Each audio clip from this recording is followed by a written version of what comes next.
All right, guys, please welcome Leppard.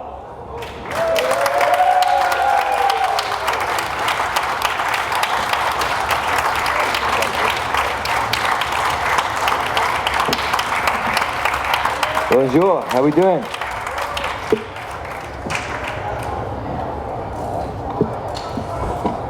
Hello, Wyatt, Planet Rock, London, England. Where? Here, it's too hot to stand.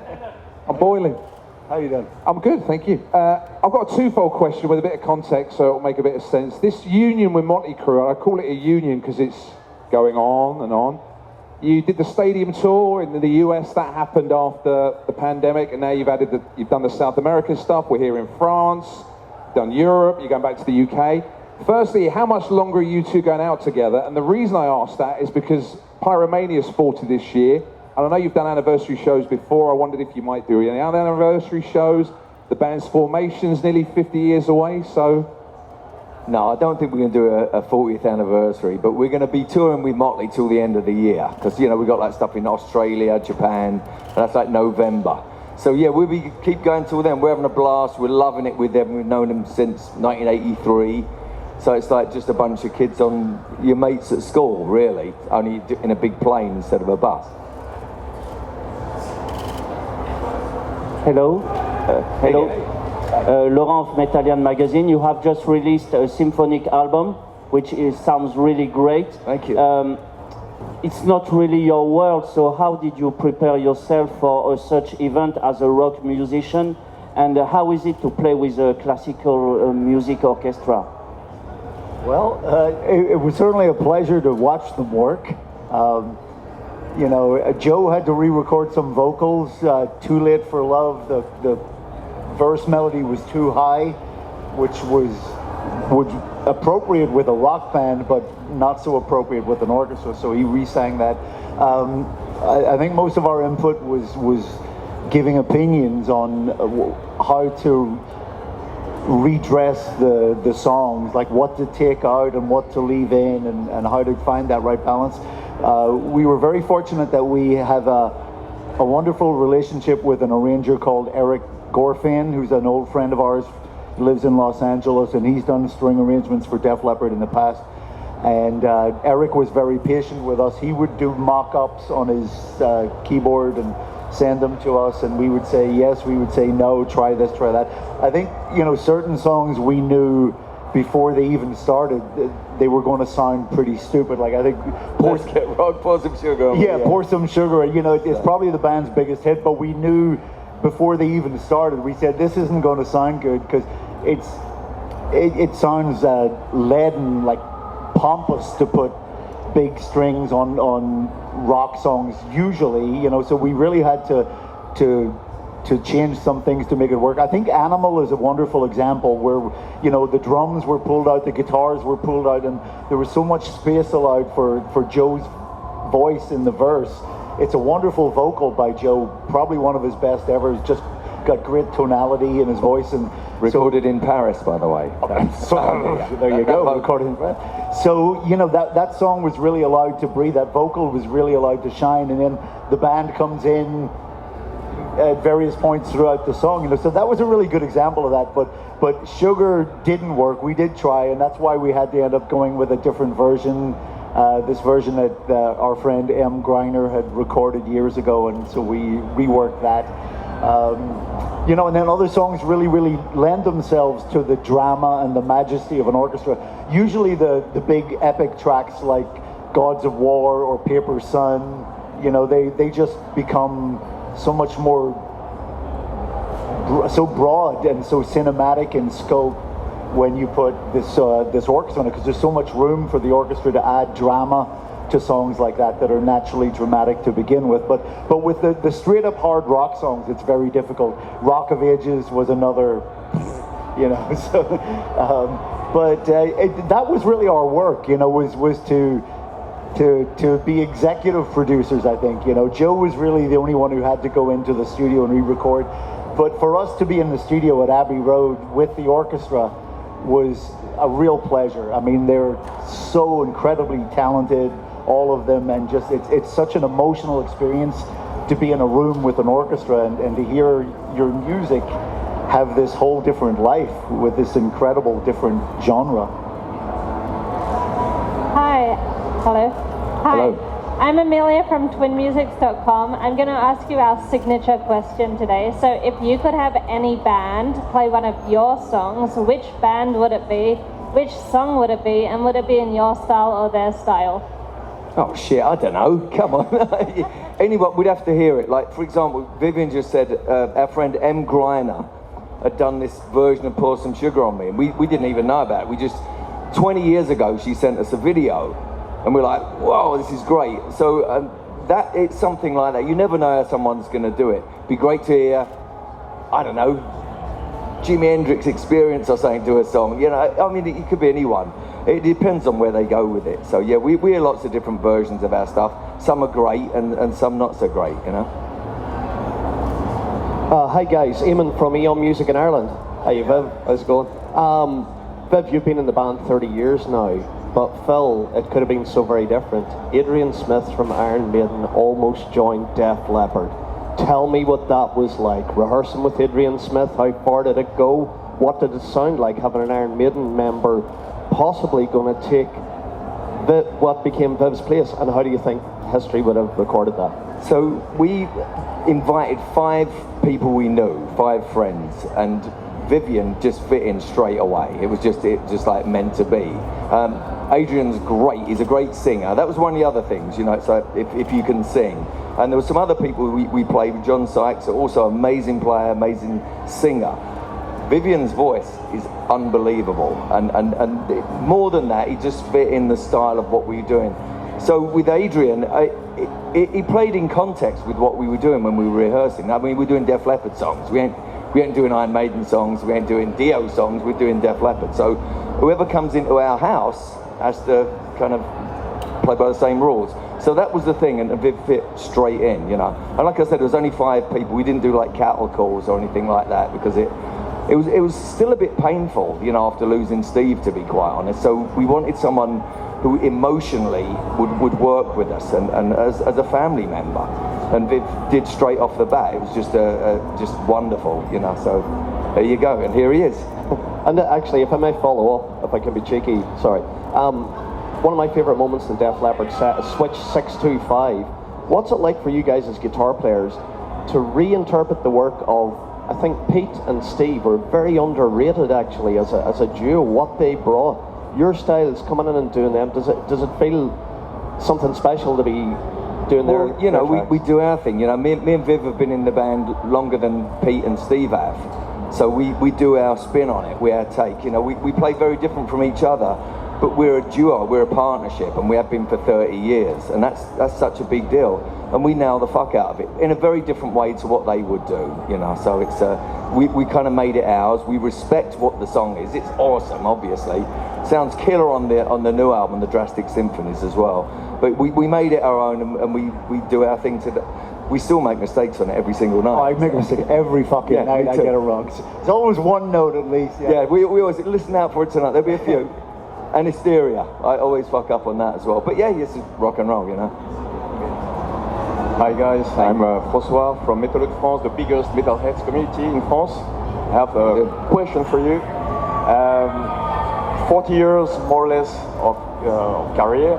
What makes you proud regarding your long career? What would you like to highlight in particular? Well, we're actually ticking all the boxes. You know, we got in the Rock and Roll Hall of Fame. We got a stadium tour under our belt. We've sold over 110 million albums. I know, and it sounds, but it's amazing when you look back at it. We just had a book come out. We recorded with the Royal Philharmonic. So all these things keep happening, and we're doing this amazing tour with Motley Crue, and we're having a blast. One of the things, I mean, there's always things to go to, you know. So the 40 years has gone really quick. I've been in, it's my 42nd year actually this year. And Viv, it's 30, so we're loving it, and we're better than we were. The singing has got better, the playing has got better, songwriting, everything about it. And some bands are not fortunate enough to get to that stage, so we're really relishing in it. Something also happened a few nights ago when we got to Scandinavia. we're honestly going, this is the best we've ever sounded. And people are going, they go, your vocals are fake. And it's like, no, it's real. And then I played a bunch of bum notes and switched 6 through cover 5. it up. And we remembered that we're not fallible. But you know, we've kind of hit a point, and like I said, you know, most bands don't get to do that. So we're so proud, and one of them you'll see tonight, you know, hopefully. Thank you, and thank you for your inspiring career. Thank you. Hello guys, we're coming from Colombia in South America all the way here, so it's a pleasure to have the opportunity to be with you guys. Thank you. And well, you are a transgenerational band, we could say that, like there are like fans at different ages. So I would like to know, how is your kind of relation with these very, very, very new early kids, 15, 16 years old, that are just getting to know your sound? How is it, like, have you seen kids or have you seen like very, very young people? Oh, it's wonderful. We've been saying that for about the last 20 years or so. You know, I personally think that when music distribution changed so dramatically with the digital era, and Napster was the first thing to really kick that off, you know, music lost a lot of its value to people. They weren't buying it or they weren't paying for it, but, you know, they were still listening to it.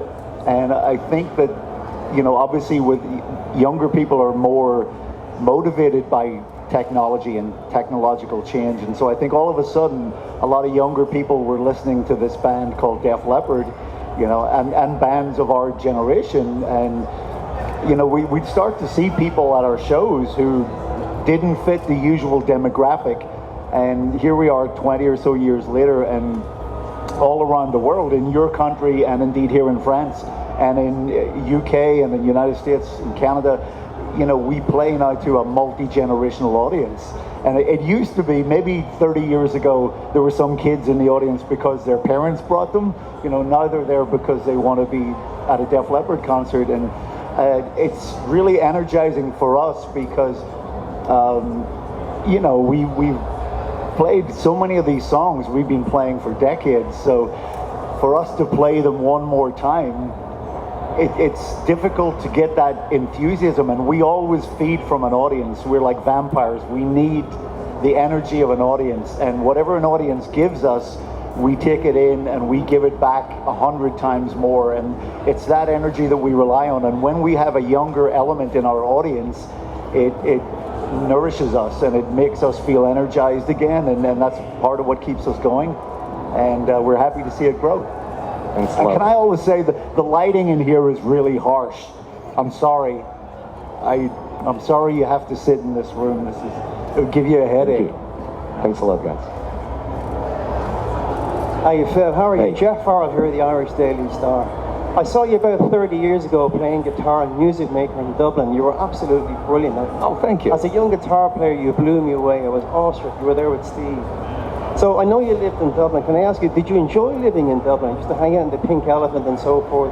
And if you enjoyed it, what do you miss about Dublin? And does the Irish fan, do they give you a good reception in Dublin?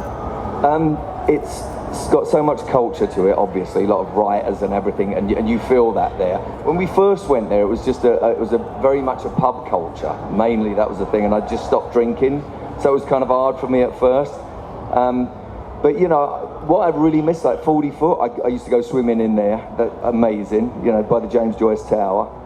And it's just so much about it, about the culture and everything, and just it's got such a massive artistic heritage, you know, not just music, but, you know, poetry and just the arts and everything. So it's just really cool, and it's just like, everyone's lovely there. It's just this vibe that you get there. It's just, so that's what you notice when you come back after being away for so long. You know, I lived in lots of different places, you know, Donnybrook, I mean, all around Dublin area, you know, just different, Milltown, just all different apartments and different houses over the years, because we spent so much time there. But no, I love going back now. I didn't at first, but I used to not like being in London. I was born there, but same deal, I go back there now, and I love it, so it's, yeah. And of course you lived in Dublin for the weather, not for tax reasons. Right. It's funny, because I did leave the UK for California because of the weather. I know that's shallow, but now I'm a bit more grown up, I can actually deal with a bit of rain and the cold. Hi. Hello. My name is Jean from Radio Panic, Brussels, Belgium. A question to Vivian. Of course, your priority is Def Leppard, but about your project Last in Line, is not difficult to manage the both? Your timetable? No, I mean, I you know, obviously we're very busy with Def Leppard, and that's always a joy to do that. But you know, there's been a couple of times when I had to call the guys in Last in Line and say, sorry, you know, we had some shows booked, I can't do it because of Def Leppard. But you know, that's part of the game. You know, I mean, Def Leppard is my job. It's the band that I'm committed to, and you know, when I have time, Last in Line is a side project. It is a very serious side project to me. I work very hard at it and have done for about 10 years, and it's nice to see it grow. But you know, Def Leppard, I eat better with Def Leppard. We have better food. Hi guys, Neil from Total Rock. Hello. Second row. Oh yeah, you were in Sheffield, weren't you? How did you guess? Because you're wearing How the did you t-shirt. guess? Yeah. And that's part of my question. I wanted to ask you a two-part question. I saw the Sheffield and Leadmill gig. You were playing in front of 800 people. You'd normally play in front of a minimum of 8,000, 18,000, whatever. What was it like playing in front of a small crowd? And you looked like you're in your element playing those deep cuts. There was less of the big hits. What are the songs that you individually would love to put into that main set, but you know you can't because you need to nudge out an Animal or a Pour Some Sugar on Me? What are the two songs that you'd love to put in there? I always like playing Paper Sun. That's always fun, and it sounds great on the orchestral album as well. And yeah, you can't unless we're doing like a residency. Like when we do Vegas, we do like 2.5 hours, so you can pretty much play everything. But so unless we do a show where it's just us, we have to kind of keep the songs so we won't get kind of shot at or things thrown at us. So, you know. And Viv, your song, your deep cut? Yeah, the same thing. I mean, anything that we don't normally play is always refreshing to do. I lost my voice at the Leadmill show. 4 songs in, I couldn't sing, and what we were doing, Bringing On the Heartbreak, and Phil doesn't normally sing till the last chorus, and I'm, Phil, you gotta sing. So, but unfortunately, it was just that one show. It came back in time for the Bramall Lane show. But yeah, anything that we don't normally play is always refreshing. But you know, my point goes back to the audience. It's always the audience that makes every single song for us. You know, you start playing Photograph, and you see thousands of people light up and go crazy, and then you know you're just as happy as they are. You know, but it's fun to play when we do Vegas, like Phil said. We can do things like Billy's Got a Gun, or you know, Gods of War, or something that we don't normally play, and that's usually fun. And then we have a legitimate excuse when we fuck up, because we don't play it very often. But you know, I got no excuse for screwing up the other songs that we play every night. That doesn't stop me from doing it. All right, this is the last question. Thank you. Hello again. What is great with Def Leppard is your creativity. Most of the bands from your generation have stopped releasing new stuff, new albums. What are your motivations to release new songs and finally new material, and not repeating the classics all the time? So I write songs like every week. I'm constantly writing songs, and if I didn't have somewhere to put them, I would go insane. So that's it. We got lots of ideas, and you have to, as an artist, that's what you do, right? So we don't understand why people wouldn't do that. I know you don't really need to do that. Most bands, they just tour and stuff like that, but we think it's a really important part. If you're going to be an artist or a band, you've got to have new material coming out all the time. You've got to just keep reinventing yourselves. I mean, we look different to what we used to. We've actually trying to turn that up a bit as well. And like I said, the playing and the singing has got better. So everything about it has to be, you know, we're an artist, and we have to keep doing that. We keep maintaining that. Otherwise, it'd be really lame, you know. All right, thank you everyone. Huge Thank you. clapping for Def Leppard. Thank you. Thank you. Cheers.